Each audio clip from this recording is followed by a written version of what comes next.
November 29th, 1970, Isdalen Valley, Norway. Two hikers stumbled upon a horrifying sight. A woman's charred body lay in a desolate part of the valley, nestled amongst the rocks. The smell of burnt flesh hung heavy in the air. The scene was gruesome. The hikers immediately alerted the police. The authorities arrived to find a scene carefully arranged, almost staged. The woman's body was badly burned. Her belongings were scattered around her, partially destroyed by fire.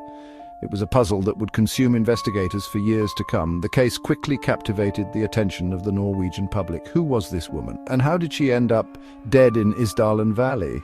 The remote location, the fire, and the strange arrangement of the scene all pointed towards something sinister. The police immediately set about trying to identify the woman. However, the fire had consumed most of her fingerprints. Dental records provided no match. The labels had been removed from her clothing, wiping away any trace of her identity. A suitcase connected to the woman was later found at a nearby train station. Inside, investigators discovered wigs, cosmetics, and a collection of different currencies. Again, all identification tags had been meticulously removed. The woman was a phantom, leaving no trace of her true self. The lack of identification only deepened the mystery. Who was this woman traveling with so many different identities? The police were baffled. The case was starting to feel less like a straightforward investigation and more like a spy novel. As the police delved deeper into the case, they uncovered more bizarre clues.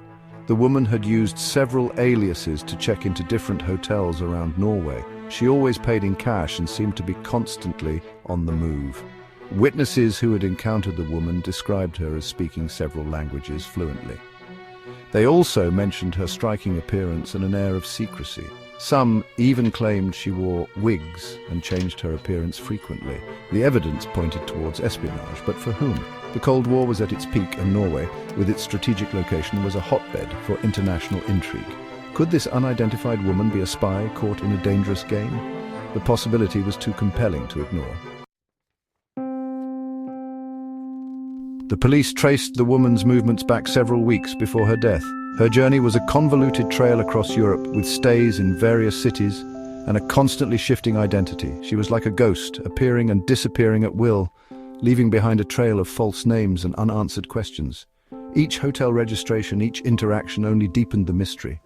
Who was this woman sending postcards to? Why did she travel under so many aliases? Was she a spy, a courier, or something else entirely?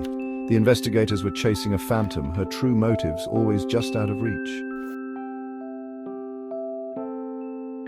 Section 5. The Enigmatic Diary. One of the most perplexing clues found among the woman's belongings was a coded diary. The diary contained a series of seemingly random letters and numbers. Could this be a secret code, holding the key to her identity and the reason for her death? Cryptographers were brought in to decipher the code. They worked tirelessly, hoping to unlock the secrets held within its pages. Despite their best efforts, the code remained unbroken. The diary, much like the woman herself, refused to give up its secrets. Section 6. The plot thickens. Unexplained chemicals. An autopsy revealed traces of over 50 different sleeping pills in the woman's system. The high number of pills was perplexing. Was it a deliberate overdose, or was she being drugged against her will? The toxicology report only deepened the mystery. Adding to the intrigue, forensic analysis of the ground where the body was found revealed traces of unusual chemicals. These chemicals were not commonly found in the area and suggested the use of some type of accelerant. The fire that consumed her body was no accident. Someone had gone to great lengths to cover their tracks. Section 7. The official verdict: suicide. Despite the many unanswered questions, the official police investigation concluded in 1971 that the Isdal woman had committed suicide.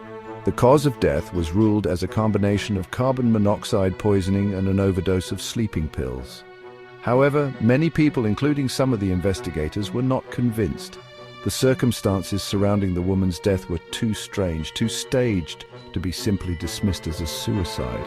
The missing labels, the wigs, the coded diary, the unexplained chemicals all pointed towards something more sinister.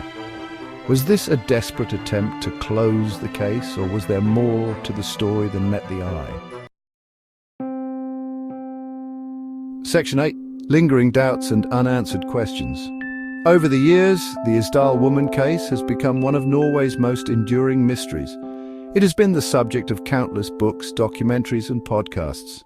Yet, despite renewed interest and advances in forensic technology, the woman's true identity and the circumstances surrounding her death remain unknown. Was she a spy caught in a web of international intrigue?